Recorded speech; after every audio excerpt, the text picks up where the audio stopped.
Good morning aspirants, welcome to Exampur. हम है कलम से क्रांति, मैं पूर्णिमा गौर स्वागत करती हूँ एक बार फिर से आप सभी का, आप लोगों की अपने पंचामृत साइंस में, जहाँ पे हम 5 क्वेश्चंस करेंगे साइंस के, जो आप लोगों के रिवीजन पर्सपेक्टिव से इंपॉर्टेंट है। कल मैंने अपनी जो क्लास छोड़ी थी वो इस क्वेश्चन पे छोड़ी थी, एक जेप्टो बराबर होता है डैश के, तो आपको बताना है कि इनमें से किसके बराबर होता है एक जेप्टो। तो काफी सारे बच्चों ने आंसर्स दिए हैं, मोस्टली आंसर्स एकदम करेक्ट थे और आंसर हो जाता है 10 की पावर -21 के बराबर हो जाता है एक जेप्टो। अब हम जरा बाकी यूनिट्स को भी जान लेते हैं, कौन कौन सी यूनिट्स होती हैं। जैसे देखिए, एक याद करने का तरीका है, the great mighty king Hector died unexpectedly drinking chocolate milk Monday night pictures. ठीक है, याद करने का ये तरीका है जिसके अंदर द का मतलब है टेरा, टेराबाइट, मतलब टेरा आप याद रख सकते हो, टेरा 10 की घात 12। ठीक है, इसका मतलब क्या है, टेरा हो गया है, तो आप 12 13 करके याद रख सकते हो। दूसरा है गीगाबाइट, गीगाबाइट होता है 10 की घात 9। ठीक है, मेगाबाइट होता है या मेगा होता है, देखो बाइट इन द सेंस जब भी कंप्यूटर्स पढ़ते हैं तो उसमें बाइट आ जाता है, बाकी यहाँ पे मेगा किलोग्राम या इस तरीके वो मेगाग्राम या फिर जो है गीगाग्राम, ऐसे करके भी क्वेश्चंस हो सकते हैं। ठीक है, तो यहाँ पे मेगा जिसको हम कैपिटल एम से शो करते हैं 10 की पावर 6 हो जाता है किलो, जिसको स्मॉल के से शो किया जाता है 10 की पावर 3 हो जाता है। जैसा कि आप जानते हो 1 किलोग्राम कितना हो जाएगा, 1000 ग्राम के बराबर हो जाता है। तो इस तरीके से चीजें हम यहाँ पे देखते हैं। हेक्टो का मतलब होता है 10 की घात 2।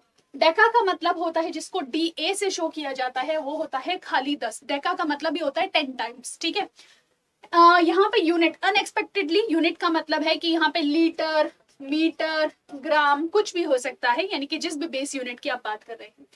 ड्रिंकिंग डेसी को दर्शा रहा है, यानी कि 1/10 को दर्शा रहा है, जिसको आप स्मॉल डी से शो करते हो तो 10 की घात -1 सेंटी हो जाता है, 10 की घात -2 मिली हो जाता है, 10 की घात -3 माइक्रो हो जाता है, 10 की घात -6 नैनो हो जाता है, 10 की घात -9 और पीको हो जाता है 10 की घात -12।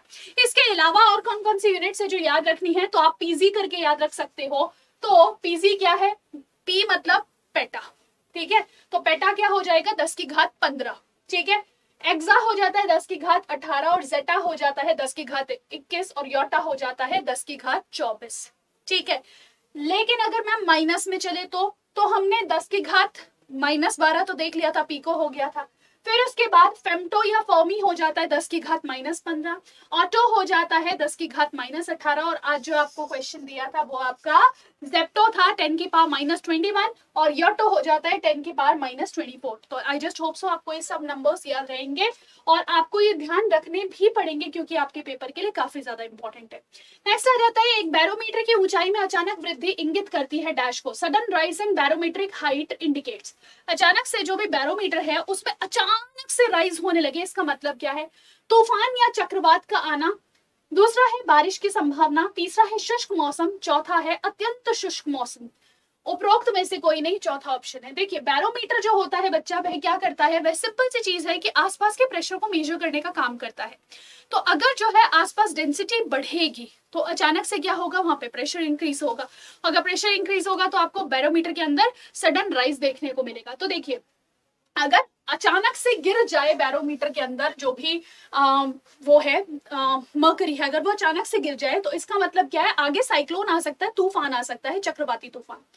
अगर वो धीरे धीरे स्लो स्लो गिरे तो इसका मतलब है कि आगे रेन आ सकती है। अगर वो ग्रेजुअली इंक्रीज हो जाए, मतलब धीरे धीरे इंक्रीज हो रहा है, तो इसका मतलब मौसम धीरे धीरे शुष्क होता चला जाएगा।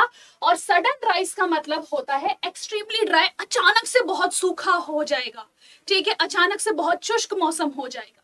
ठीक है, और अगर कोई चेंज नहीं होता इसका मतलब अब सब कुछ सेम रहेगा, कोई चेंज आएगा नहीं। बैरोमीटर में अगर प्रेशर में चेंज नहीं है तो किसी भी चीज में चेंज नहीं है।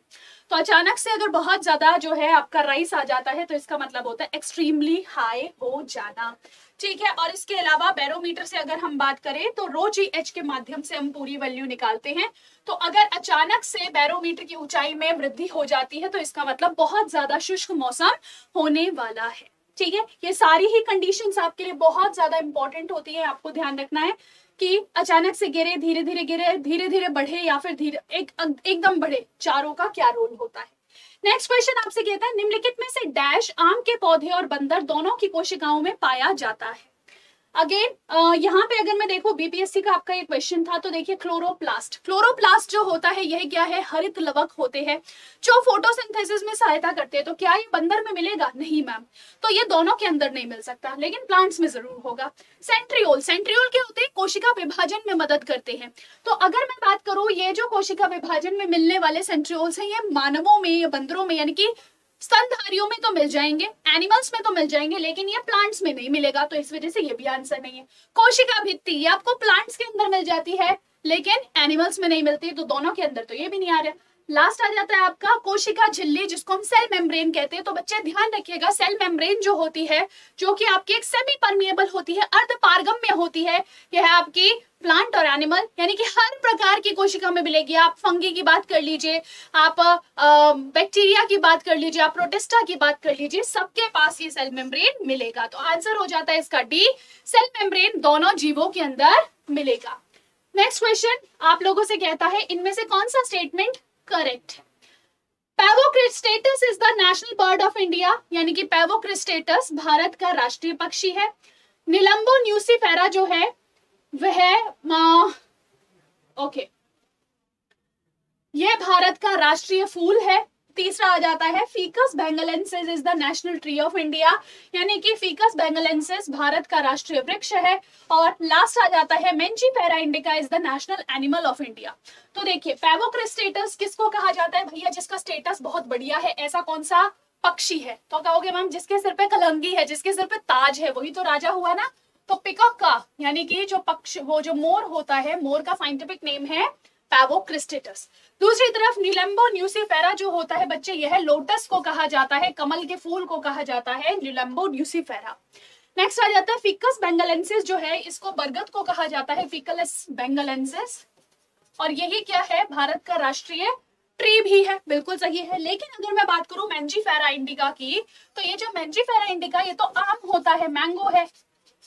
और मैंगो तो जो है वो तो राष्ट्रीय पशु हो नहीं सकता, क्योंकि यह तो हमारा राष्ट्रीय फ्रूट है, अब मैं ऐसा कह सकते हैं। तो यहाँ पे राष्ट्रीय पशु है कौन?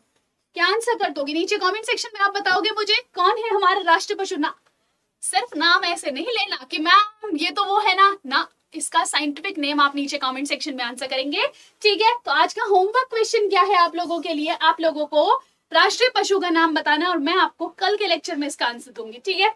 चलिए अपना आज का अगला क्वेश्चन,